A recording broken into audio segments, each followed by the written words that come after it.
Hey people, what's going on? This is Jameel, and this is Occult Forces TV, and we're going to be going over some historical famous cases dealing with the occult.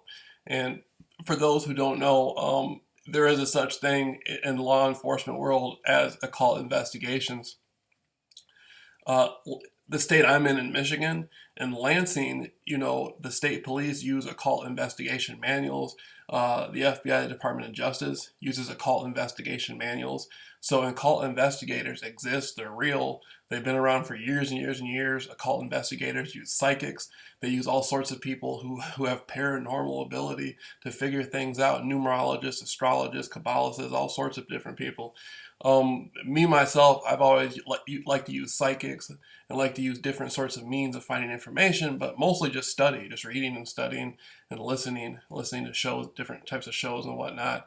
Old police recordings where they interview suspects. But now, one of the subjects that's my favorite, one of my favorite subjects was the Manson case. And a lot of people have a great misinterpretation of the Manson case. And it's so funny because obviously the Manson case was a show trial. You can see it. The way the girls sung up and down the hallways and the news reporters just sat there and you could tell the whole thing was a show trial. But with the Manson case, he was arrested for auto theft. Charles Manson was on federal parole. Okay. Charles Manson was on federal parole.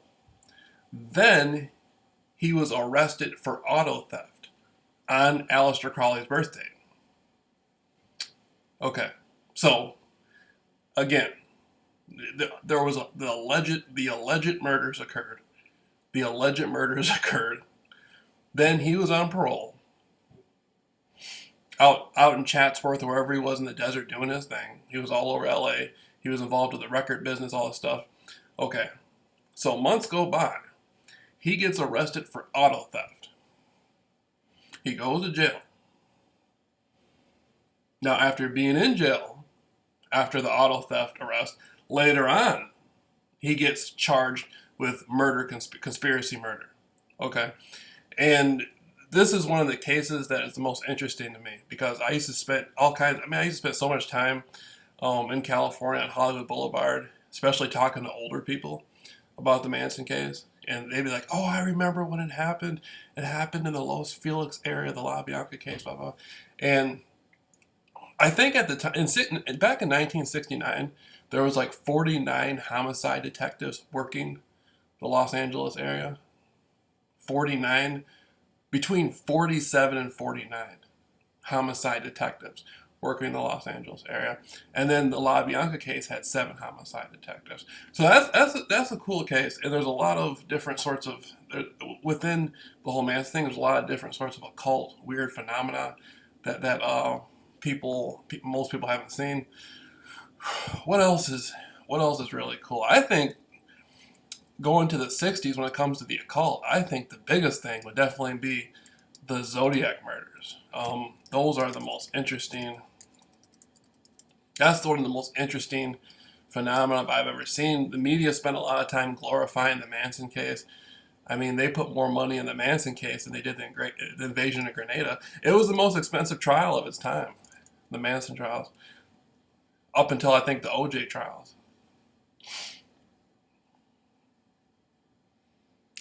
But the Zodiac was very interesting as a case because the Zodiac and the Manson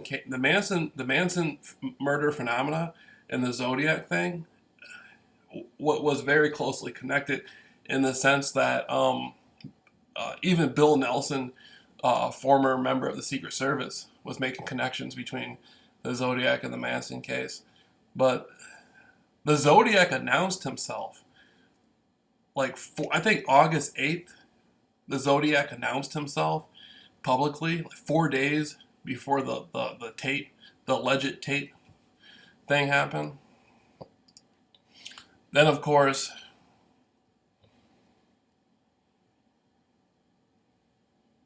there's that whole thing. There's that whole show called "The Monsters Have Duped Us Again," where it's showing how Sharon Tate never died, and there was no record of Patty Tate and Sharon Patty Tate could be. That's crazy. Like that the monsters have duped us again. It was a documentary inspired by a guy named Miles Mathis, and it shows how basically like the alleged Cielo Drive murders with Jay Sebring, Sharon Tate. It wasn't real. It was all staged. They were all actors, and they staged the whole thing. And even with what's her name, the Folger girl, you can see her face. Like it doesn't even look like a real uh, murder. Uh, like you know how the detectives got the murder book where it shows all the pictures at the crime scene. It doesn't even look real. It looks like some sort of fake Hollywood mask thing. How they molded these faces and masks and made these people look like they were murdered. Like they probably did this weeks before the actual date and then said they died. And that's the kind of thing that the monsters have duped us again came out with.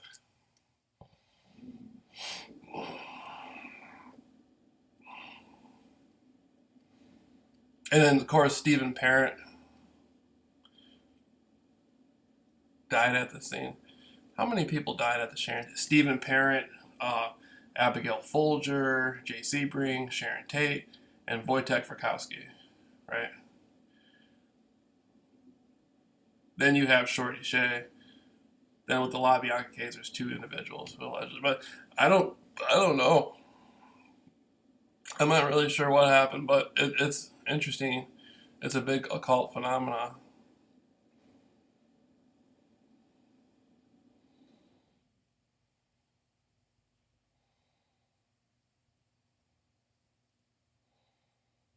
And there's still people doing life on it. Bobby Boussalet is still in the joint doing life.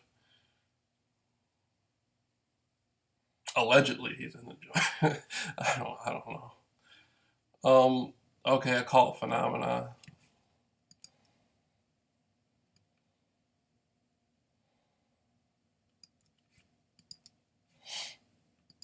The zebra murders were one of my favorites.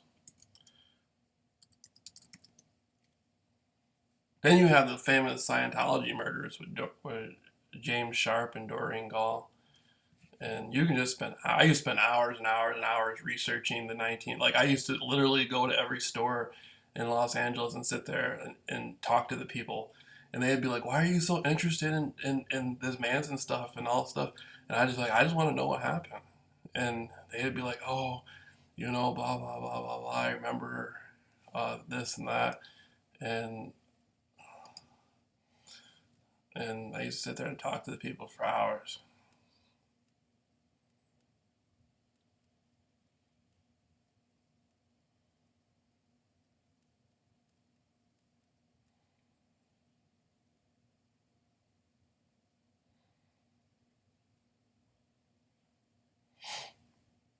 And this is a cult. This is a cult TV on Cult Forces TV on the Jameel Rawls Show, and we're gonna get into.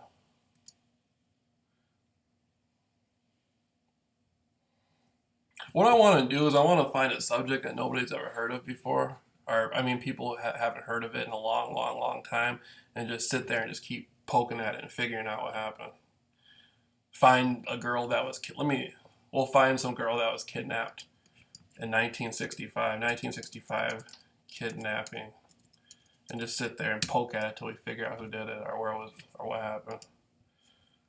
Son after kidnapping 1965.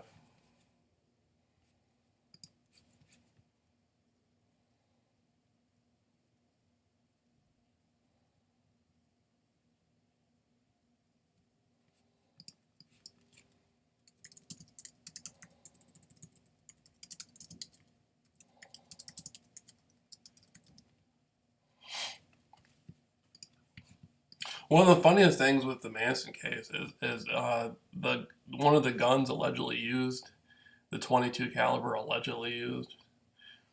Supposedly it was Ronald Reagan's gun because Ronald Reagan was an actor, and Ronald Reagan was at Spawn Ranch doing westerns, and he left autographed 22 there, and supposedly the Manson gang was using the 22 to commit robberies, and so during that interview, Manson did with Ronald Reagan Jr. He said, "Ronnie, old crime partner, blah, blah, blah." He was joking around. I don't know if Ronald Reagan Jr. understood what he was saying, but he was talking about old crime partner as in the president, former president Ronald Reagan's 22.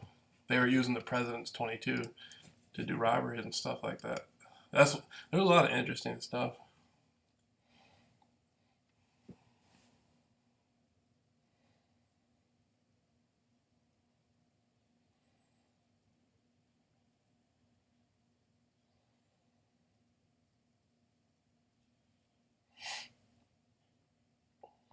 Let me find a case. We can solve. I can solve a lot of stuff. We can solve all kinds of crimes and mysteries and stuff.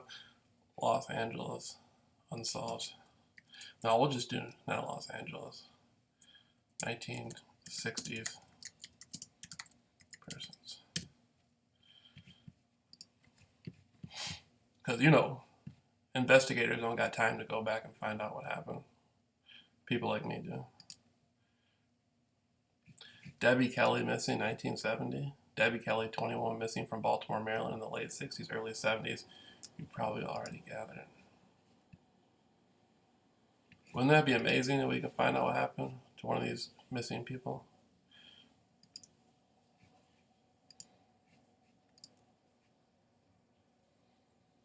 Dozens of them.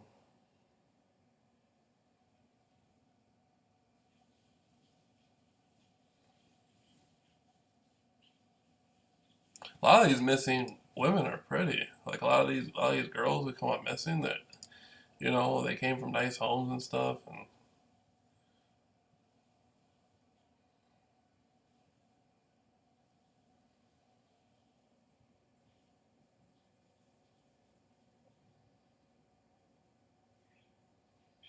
a lot of serial killers get blamed for murders they didn't commit. Like Henry Lee, like Henry Lee Lucas. Henry Lee Lucas was confessing to murders. There's no way he could have did it. The timeline doesn't add up. Like he would be in Florida committing a murder, but a day before that he committed a murder in Kansas or something like that. And it doesn't. You'd be surprised how many killers are on the loose.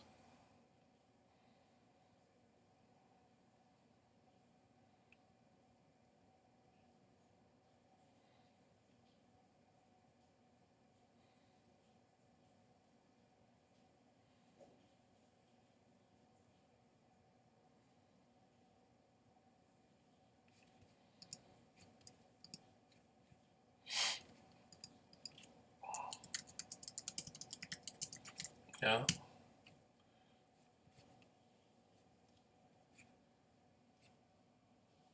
That's crazy how Bobby Boosley. I might even write Bobby Boosley. If it's gonna get to him. That's crazy though how Bobby Boosley is doing live over the murder of Gary Hinman.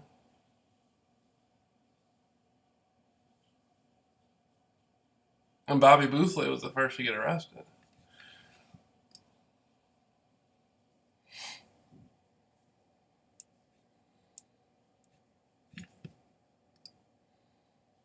And then the whole thing about Manson being they put a false persona on Manson because they said Manson. I've actually talked to people who were locked up with Manson. There was an older guy known as Batman Birdman Davis, and he was one of the original Crips from Los Angeles. And Birdman Davis, he's like an old school Crip, like barefoot, like these are all like old Crips and stuff. And Birdman Davis, he was an old Crip, but he was saying he talked to Manson. He was saying he didn't feel that. He was saying he really didn't feel that Charles Manson was racist. Obviously Charles Manson was pro his own race, but he said he didn't feel he was racist. They painted like a real ugly image on that dude. Not saying he didn't do, I'm sure he did enough of his own bad deeds anyway.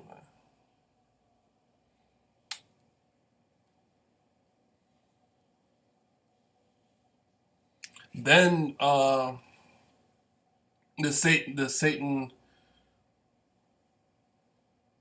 the Straight Satans. The Straight Satans was a motorcycle gang from Venice Beach. with the Italian motorcycle gang, primarily Italian motorcycle gang, with Danny DiCarlo and all those people. Like they hung out in LA for years, and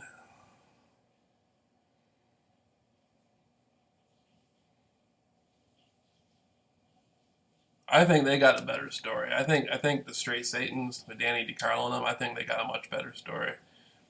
What may have happened or not happened. Who knows? I don't know. I wasn't there.